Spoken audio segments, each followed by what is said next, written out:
ఇప్పుడు మొన్న మహా న్యూస్ మీద దాడి జరిగింది.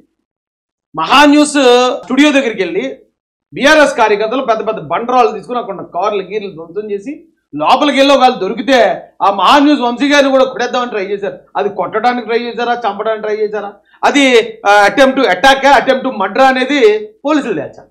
అయితే ఏంటి విషయం ఏంటి, దీని గురించి ఇప్పుడు దాకా నేను ఎందుకు మాట్లాడలేదంటే, ఓకే అది పక్క రాష్ట్రం కూడా కదా, ఈ రాష్ట్ర అధికార ప్రతినిధి కొన్న నేను స్పందించకూడదేమో అన్న ఉద్దేశంలో ఆగాను. కానీ ఈయన ఎవరో జగదీశ్వర్ రెడ్డి గారట, అసలు మామూలుగా కాదు.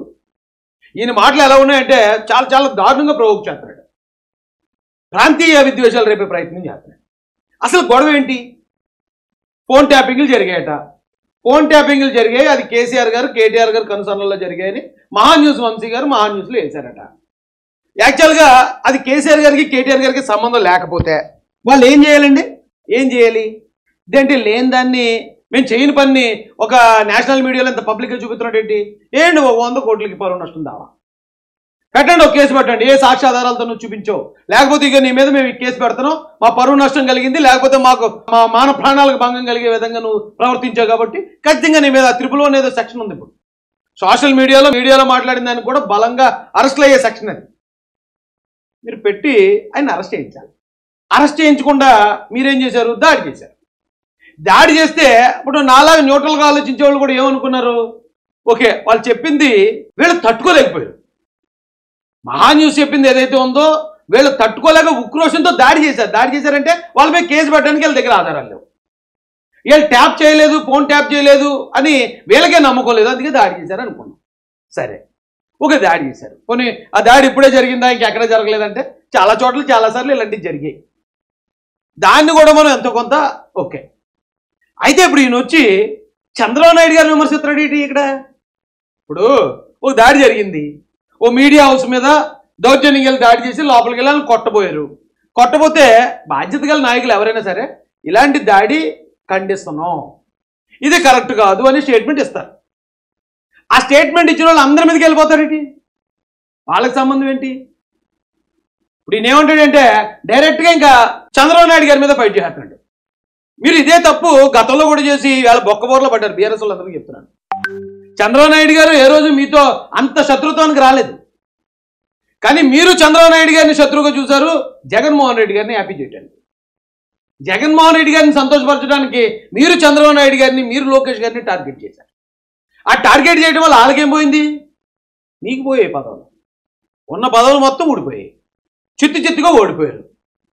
మీరు ఇక్కడ ఒక పాయింట్ గమనించండి, బీఆర్ఎస్ వారికే చెప్తున్నాను నేను, మీ నినాదం తెలంగాణ నినాదం మంచిదే, తెలంగాణ వాళ్ళందరూ మా అన్నదమ్ములే, ఒకవేళ ఈవేళ రాష్ట్రాలుగా విడిపోయినా అన్నదమ్ములే కలిసే ఉంటున్నాం. కానీ మీరు ఎప్పుడు వచ్చినా ప్రాంతీయ విద్వేషాలు రెచ్చగొడతారు. ఇది చంద్రబాబు నాయుడు గారిని పూచిగా చూపించడానికి. చంద్రబాబు నాయుడు గారు ఫలానా ప్రాంతం వాడు కాబట్టి ఆ ప్రాంతం వాళ్ళందరూ మాకు శత్రువులనే దాని మీదే మీ పార్టీని కట్టుకున్నారు. ఓకే, ఒక్కో పార్టీ ఒక్కొక్క విధానం మీద, అంటే కొంతమంది విధ్వంసకారులు ఉన్నారు, విధ్వంసం మీద ఎదిగిన పార్టీలు ఉన్నాయి, మంచితనంతో ఎదిగిన పార్టీలు ఉన్నాయి. మీరు ఎప్పుడు కూడా చంద్రబాబు నాయుడు గారిని డిఫేమ్ చేయడానికే ప్రయత్నించారు. దానివల్ల ఆయన ఏమైనా నష్టపోయా? మొన్న మీరు చంద్రబాబు నాయుడు గారు అరెస్ట్ అయినప్పుడు అక్కడ మీరు నిరసనలు కూడా తెలియజేయకూడదని చెప్పి రూల్ పెట్టారు. డైరెక్ట్ కేటీఆర్ గారు వచ్చి ఎక్కడో జరిగితే ఇక్కడ అలా నిరసనలు చేస్తారన్నారు. ఇప్పుడు రైతు ఉద్యమం జరిగినప్పుడు దేశవ్యాప్తంగా రైతులు నిరసన తెలియజేశారు, ఎస్సీ చట్టం రద్దు అయినప్పుడు దేశవ్యాప్తంగా నిరసనలు తెలియజేశారు. అది ఎక్కడైనా జరిగేదే. కానీ కేటీఆర్ గారికి ఏమీ తెలియనట్టు ఇది అసలు మేము తెలంగాణలో చేయలేము అన్నట్టు ఆయన దగ్గర ఉన్న అధికారాన్ని చూసుకుని ఆయన ఇచ్చిన ఒక్క స్టేట్మెంట్ బీఆర్ఎస్ పార్టీ భవిష్యత్తును తలకిందులు చేసింది. మీరు అర్థం చేసుకోండి. మీరు ఒకవేళ ఇప్పుడు ఈ ప్రాంతీయ ఫీలింగ్ తీసుకొచ్చి అక్కడున్న ఆంధ్ర వాళ్ళ మీదకి అక్కడున్న కొంతమంది అమాయకులు మీరు రెచ్చగొట్టగలిగితే రెచ్చగొట్టగలుగుతారు, కానీ అల్టిమేట్గా మీకే పెద్ద నష్టం ఉంటుంది. ఎందుకుంటుంది అంటే తెలంగాణలో తెలుగుదేశం పార్టీ ఓటింగ్ ఉంది, కానీ ఆంధ్రలో బీఆర్ఎస్ పార్టీకి ఓటింగ్ లేదు. మీరు ఇక్కడ ఓట్లను ప్రభావితం చేయలేరు, కానీ చంద్రబాబు నాయుడు గారు తలుచుకుంటే తెలంగాణలో ప్రభావితం చేయగలరు. ఇప్పటికి ఇంకా తెలంగాణ జాతి బిడ్డలు కూడా జై తెలుగుదేశం అనే వాళ్ళు కొన్ని వేలల్లో లక్షల్లో ఉన్నారు అక్కడ. మీరు ఎంతైనా రెచ్చగొట్టారు, ఆంధ్ర వాళ్ళు మనల్ని దోచుకున్నారు, ఏదో భారతదేశం అంటే భారతీయుల్ని బ్రిటిష్ వాళ్ళ మీద రెచ్చగొట్టినట్టు రెచ్చగొట్టారు. అయినా కానీ చంద్రబాబు నాయుడు గారి గురించి తెలిసిన వాళ్ళు, ఆయన వల్ల బాగుపడ్డవాళ్ళు, ఆయన వల్ల జీవితాలు నిలబెట్టుకున్న వాళ్ళు ఇప్పటికీ తెలంగాణ ప్రజలు కూడా చంద్రబాబు నాయుడు గారికి రుణపడి ఉన్నారు. ఎందుకంటే తెలంగాణ ప్రజలు ఎవరైనా, తెలంగాణ ఒక అక్క కానీ చెల్లి కానీ తమ్ముడు కానీ అన్న కానీ ఎక్కడైనా ఒక మేలు పొందితే విశ్వాసంగా ఉంటారు. దాన్ని మీరు ఎలా ఇచ్చేయగలరు? ఇప్పుడు కూడా మీరు ఎందుకు టార్గెట్ చేస్తున్నారు? మీరు మళ్ళీ ఇప్పుడు కూడా జగన్ గారికి అనుకూలంగా జగన్ గారిని హ్యాపీ చేయడానికి అక్కడున్న మహా న్యూస్ మీద దాడి చేస్తే ఎక్కడున్న వైసీపీ వాళ్ళు సంబరాలు చేసుకుంటారు ఏంటి? ఇప్పుడు మీరు అడిగితే ఈయన అడిగాడు, ఈ జగదీశ్వర్ రెడ్డి అని ఆయన, అక్కడ సాక్షి మీడియా మీద జరిగింది కదా దాడి అని చెప్పి ఈయన బాధపడిపోతున్నాడు. బాధపడకండి, జగదీశ్వర్ రెడ్డి గారు ఎక్కువ బాధపడకండి. ఎందుకంటే ఇక్కడ సాక్షి మీడియాలో ఈ రాష్ట్రంలో అమరావతిని రాజధాని అనుకున్న ప్రతి మహిళ వేషతో సమానం అన్నారు. వాళ్ళ మీద చట్టపరంగా కేసులు పడ్డాయి, వాళ్ళు అరెస్ట్ అయ్యారు, జైల్లో ఉన్నారు. దాంతోపాటు కొద్దిమందికి ఆ కోపమాకి వెళ్ళి నిరసన తెలియజేస్తే చేసి ఉండొచ్చు.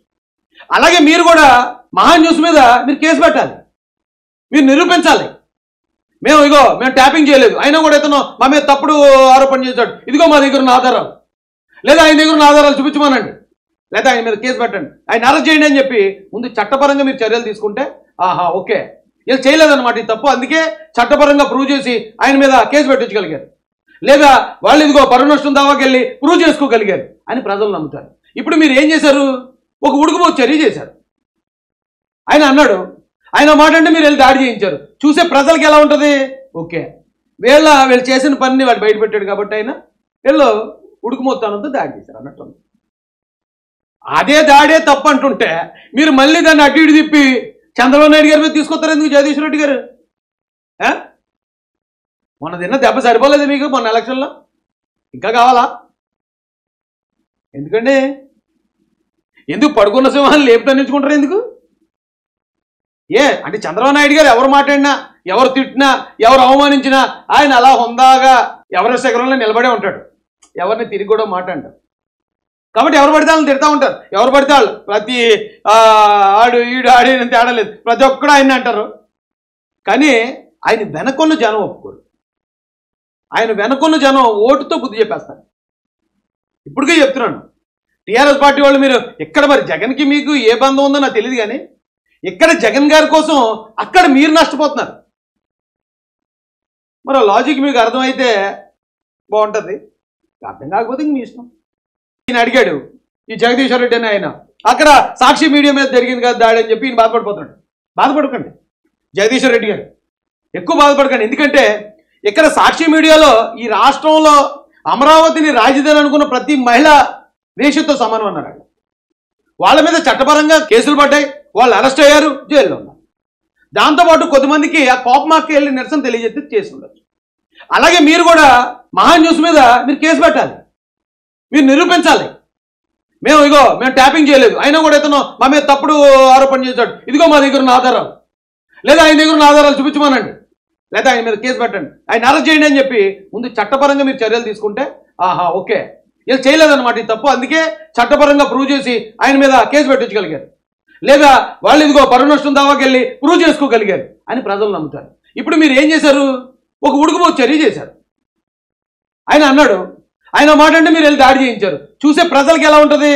ఓకే వీళ్ళు చేసిన పనిని వాడు బయట పెట్టాడు కాబట్టి ఆయన వీళ్ళు ఉడుకుమోత్తానంతో దాడి చేశారు అన్నట్టు.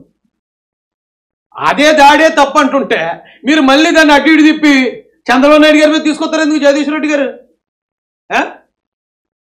మొన్న తిన్న దెబ్బ సరిపోలేదు మీకు మొన్న ఎలక్షన్లో, ఇంకా కావాలా?